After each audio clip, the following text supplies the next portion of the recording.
Alaskan state, which he doesn't quite get. But you're right, the idea that we're done as a country, that we're nothing as a country, it's part of his devaluation of our citizenship, his refusal to assert our borders. The craziest thing in the world right now is how any one in the United States who either has a criminal record and is worried about being deported for that, or is a bogus refugee is being worried about deported for that, is just simply walking across the border into Canada, and our border is not being enforced. In fact, I see these horrendous images of our RCMP literally carrying luggage as if they are bellhops, as if young men and women grow up and say, I want to become an RCMP officer, I want to be a Mountie, so I can be the luggage boy for illegal immigrants walking from the United States who so clearly are not refugees, because the United States, by definition, cannot be a refugee to Canada and vice versa. We have a treaty to that effect.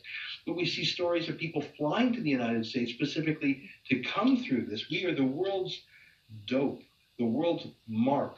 I mean, the United States just replaced the dopiest president with the toughest president, but we have a new guy who's willing to be conned, or at least, I mean, it's so frustrating. I believe that those politics of identity, of nationalism, and of respect for citizenship and borders, I think that those are a sleeper issue in Canada.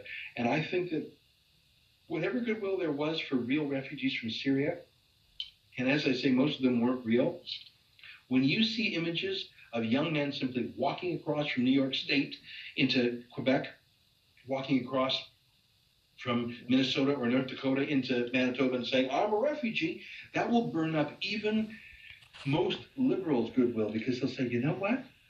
He's faking it. I'm being taken advantage of. I'm being tricked. This will actually burn up more goodwill than anything Trudeau has done positively. His passive acceptance of these fakers, I can't believe he's allowing it to go on. Well, not just allowing it. I mean, according to his tweets, that's right, he's encouraging it. Come on in, Canada welcomes you no matter what. That is not a policy. That is a dinner party invitation to the planet. And I don't know if Canada's because, you know, peaceful neighbor to the south, nothing really going on to the north, big giant oceans to the east and west.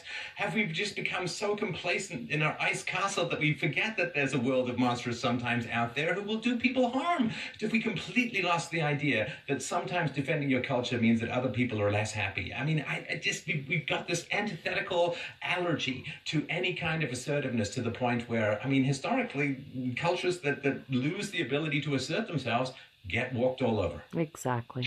Well, and one of my worries, and you referred to a book I wrote about, I don't know, more than 5 years ago, called Shakedown. It was when I was prosecuted by the Alberta Human Rights Commission. For 900 days, I was investigated and prosecuted, put through the ringer, because as the publisher of a magazine 11 years ago now, I published several of the cartoons of the Danish newspaper, Jyllands-Posten, of the Muslim prophet Muhammad. And we published them to illustrate a news story about the riots around the world back then. I was put through the ringer, and I saw how free speech is not valued by the left as they claimed it was in the 60s. And we've seen that in Berkeley recently. We've seen that across campuses. We've seen that with Professor Jordan Peterson at U of T. And I believe that the war on free speech and censorship and the word police and scolding police and this attempt at creating a taxonomical species, a difference between free speech and hate speech, as if the same words, when spoken with a different emotion in your heart, suddenly become illegal. I believe this is actually the most important issue of the year of maybe our generation, because first of all, it's used to stop debate about any issue, whether it's about terrorism, refugees, borders, globalism. If you play the word police game, the thought police game, the censorship game, you stop any dissent. And when you hold the establishment cards, as the left now does, all of a sudden Berkeley doesn't really want free speech because they have the power now. They never really believed in it. They just believed in it as a temporary tactic. I see, though, the philosophical fraying of our understanding of free speech, this false dichotomy between free speech and hate speech, as if we could ban a natural human emotion.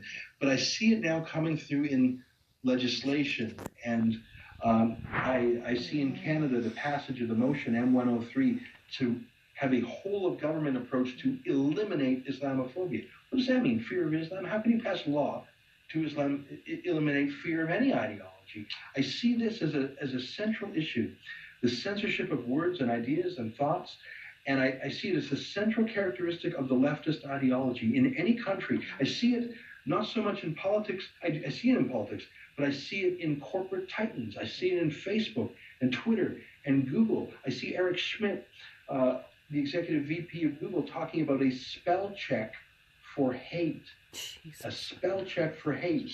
I see it in Facebook, Twitter, Microsoft, and Google signing an agreement with the European Union, not passed through legislation, not through any deliberative process, a private negotiated censorship agreement between those four tech titans and the European Union, so specifically designed to halt the rise of Marine Le Pen in France and the Alternative for Deutschland and Frauke Petry in Germany. I see that as the great challenge of our day, the censorship, not just from government, but through these massive tech titans. Well.